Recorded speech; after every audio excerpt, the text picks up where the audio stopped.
आज का वचन लूका 19 और 11 से 27 तक लिया गया है। Praise the Lord, everyone. Today Bible verse is taken from Luke chapter 19, verse 11 to 27. आज एक स्वामी के बारे में बताया गया है। Here we see about a noble person. ये यीशु मसीह के द्वारा दिया गया एक उदाहरण है। This is example given by the God. यहाँ पर बताया गया कि 3 व्यक्तियों को पैसा दिया गया। Here it is Bible says that the 3 servants got the minas or the money. जब पहले व्यक्ति से लेखा जोखा लिया गया तो उसने कहा मैंने 10 मोहरें और कमाई हैं। When the reports taken from the first servants, he said he have earned the 10 more minas from the money. जब दूसरे व्यक्ति से लेखा जोखा लिया गया तो उसने कहा मैंने 5 मोहरें और कमाई हैं। When the second report from second person servant taken, he said I have earned 5 more minas. Last वाले व्यक्ति ने इस प्रकार से बताया कि देखिए एक मोहर जो मुझे दी गई थी वो मैंने संभाल कर रखी है। The last person or the servant that the money given, he said that I have kept very safely tied in the coat. 10 मोहरें कमाने वाले व्यक्ति को एक अधिकार दिया गया 10 नगरों का। The person who have earned 10 minas have given a charge over 10 cities. अधिकारी बनाया गया उसे। He have given the rights over these cities. 5 कमाने वालों को हकीम बनाया गया। The 5 person who have earned 5 minas, they given to 5 cities rights. तीसरे व्यक्ति को नरक की आग में डाला गया। Then the third person have gone to the fire of hell. काल कोठरी में डाला गया। In the jail, he have sent to jail. प्रियो, मैं यहाँ पर ये सिखाना चाहता हूँ आपको। Dear friends, we want to teach you that कि आपके ऊपर कुछ जिम्मेवारियां हैं। that you have some responsibilities. आपको प्रभु यीशु मसीह ने जिम्मेवारी दी है। That God has given you some responsibilities. आपको कुछ अधिकार मिले हैं। You have some rights. यहाँ पर लिखा गया कि 10 नगरों का अधिकारी हो जा। The here Bible says that you have rights over 10 cities. क्योंकि उसने 10 मोहरें और कमाई थी। Because he has earned 10 more minas. दूसरे व्यक्ति ने 5 मोहरें कमाई, उसको हकीम का पद मिला। The second person earned 5 more, given 5 more. 5 नगरों का अधिकारी हकीम बनाया गया। He has charge over 5 more cities. परंतु बाद वाले व्यक्ति को, जो तीसरा व्यक्ति था, उसे कुछ भी नहीं मिला।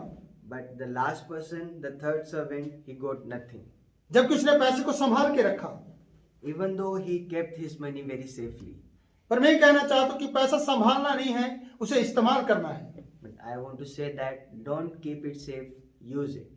कई लोग आज पैसे को या धन को या दी गई हुई चीज को संभाल के रखेंगे, उसे इस्तेमाल नहीं करेंगे, क्योंकि स्वामी चाहता है कि उसके द्वारा दी गई चीजें इस्तेमाल की जाए और उसको उसकी बढ़ोतरी मिले।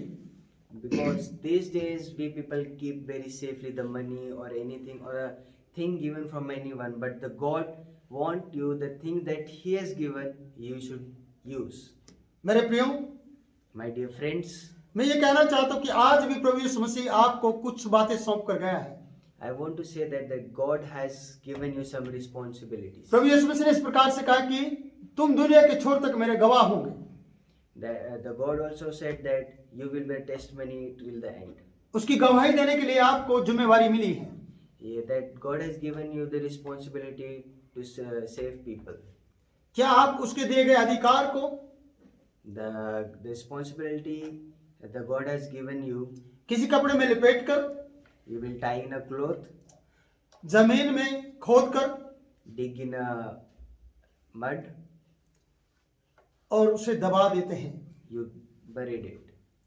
ये आपके लिए बहुत हानिकारक होगा। This is very, very dangerous for you. कारण The reason is that प्रभु फायदा चाहता है the God wants benefit for you और आपको बेनिफिट देना चाहता है। and He wants to give blessings. अगर आप उसके लिए फायदा नहीं करोगे, If you do nothing for God, जो आपको दिया गया the thing that God has given वो you, आपसे ले लिया जाएगा that will taken away. और आपके पास कुछ नहीं होगा। Then you will left with nothing. आप बहुत सी चीजों को संभाल कर बैठे होंगे You will be sitting with very safely with the things. और आप स्वामी के बारे में जानते होंगे, And you know about the noble person. लेकिन फिर भी आप उसके लिए कार्य नहीं करेंगे, And even knowing after the noble person, you will do nothing for him. क्योंकि आप सिर्फ उसके क्रोध को जानते हैं, सिर्फ आप उसकी सजा को जानते हैं, सिर्फ आप उसके बारे में जानते हैं कि वो कठोर मनुष्य है। Because you know about the hard person that he is, his anger, his punishment. पर आप उसकी दया को नहीं जानते। But you don't know about his kindness. पर दो पहले व्यक्तियों ने, जिसने 10 मोहरें और कमाई, वो उसकी दया को जानता था। The first person who won 10 more minas, he knows about his kindness. वो अपने स्वामी के लिए वफादार था कि उसने 10 मोहरें और कमाई, He was trustworthy for this noble person. इसलिए उसके स्वामी ने उसे अधिकार दिया 10 नगरों का। That's why the noble person given rights or charge over the 10 cities. दूसरा व्यक्ति भी जानता था कि मेरा स्वामी भला है और अच्छा है, मैं इस मोहरों से और मोहरें कमाता हूं, और उसने 5 मोहरें और कमाई। The second person also knows that my noble man is very wise and generous, and I will earn 5 more minas. इसलिए उसके स्वामी ने उसे 5 नगरों का हाकिम ठहराया। That's why the noble person charged him over the 5 cities.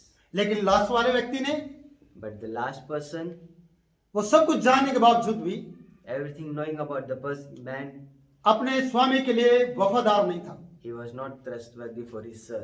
क्योंकि वो एक पार्ट को, एक हिस्से को जानता था, Because he only knows about the one side of the noble man. लेकिन दूसरे 2 लोग स्वामी को अच्छी तरह से जानते थे कि वो दयालु है। But the other 2 person knows about his kindness and his generosity. मेरे प्रियो, मैं ये कहना चाहता हूँ कि आप अपने जीवन को प्रभु के सामने रखें। My dear friends, I want to say that keep your life in front of God. उसके द्वारा दी गई आशीषें आप संभाल के रखें, पर उन्हें दबाए ना। The blessing that God gives, keep it, but don't keep it safely that they get buried. वो दूसरों के लिए है, That is for everyone. आपको सौंपी गई है, The responsibility is given to you. आप उसे और बढ़ा सकते हैं। You can make it more. जब स्वामी आएगा When Jesus will come, तो आपसे कहेगा, He will ask you. जब आप उसको डबल करके देते हैं। When you double it and give Him back.